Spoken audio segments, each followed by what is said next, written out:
Are you alright, miss? The question that changed everything. People always imagine love begins with grand gestures. A candlelit dinner. A romantic holiday. A chance encounter in Paris. Mine began with 4 ordinary words. Are you alright, miss? It was a Tuesday morning in Singapore. Rush hour. Everyone was walking faster than they were thinking. Including me. My name is Ethan Tan.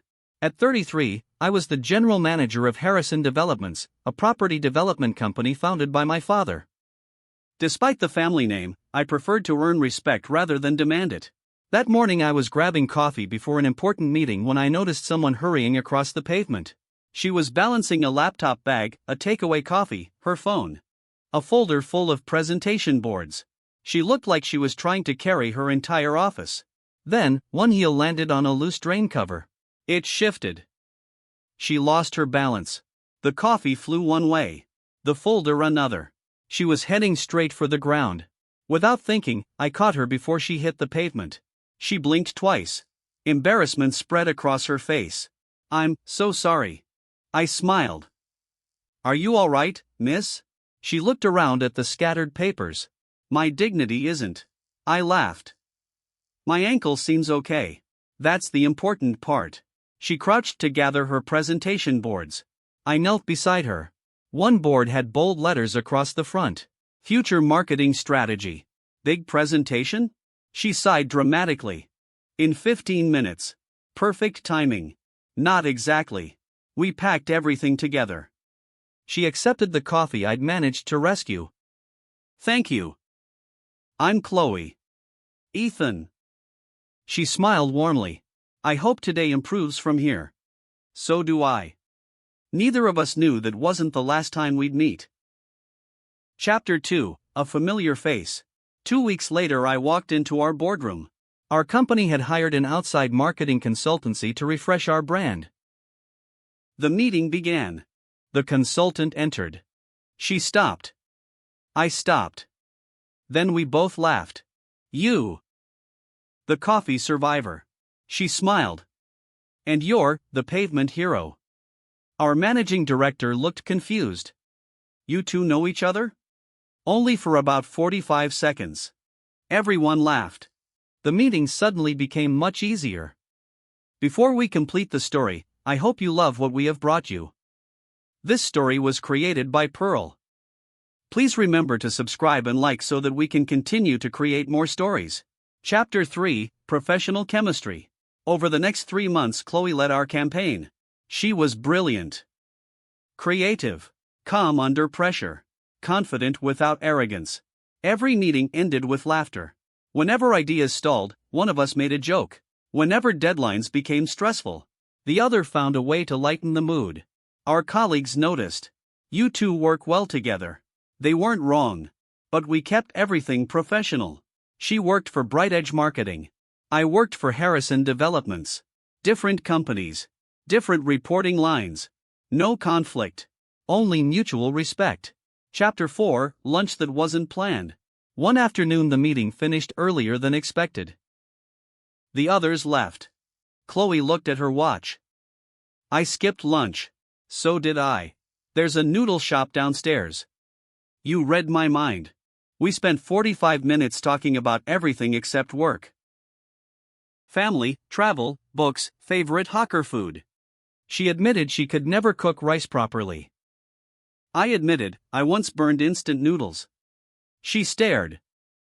Is that even possible? I wish it wasn't. She laughed until she nearly dropped her chopsticks. Chapter 5, Rainy Evenings. Singapore weather had perfect timing. The moment we stepped outside, rain poured. She looked at the sky. Seriously? I opened my briefcase. Inside was a small folding umbrella. She smiled.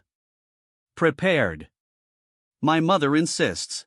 The umbrella was far too small. We walked shoulder to shoulder. Every few steps we'd accidentally bump into each other. I'm sorry. No, that was me. No, I'm pretty sure it was me. By the time we reached the MRT station, we were both soaked anyway. Chapter 6, The Secret She Carried. One evening we stayed late preparing for the campaign launch. The office was quiet. She looked tired. You okay? She hesitated. My dad's been unwell. I'm trying not to worry, Mum. I listened. Sometimes that's all someone needs. She smiled softly. Thank you. For what? For not trying to solve everything. My grandmother always said, sometimes people need ears before answers. She nodded. I like your grandmother already. Chapter 7, The Launch. Campaign day finally arrived. Months of work came together. The presentation was flawless. Clients applauded. The board approved every recommendation. Afterwards, everyone celebrated. Our chairman shook Chloe's hand. You've exceeded expectations. She smiled politely. It was a team effort. Later, she whispered to me, I still can't believe I nearly missed that first presentation because I fell over. I grinned. I'm glad you did. Chapter 8, Coffee again. The next morning, placed a coffee on her desk. She looked surprised. You remembered. You never actually got to enjoy your first one. She smiled. This one's staying upright. I certainly hope so. She raised an eyebrow. No promises. Chapter 9, The Goodbye That Wasn't. The project ended. BrightEdge completed their contract. Chloe packed her laptop. I suppose this is goodbye.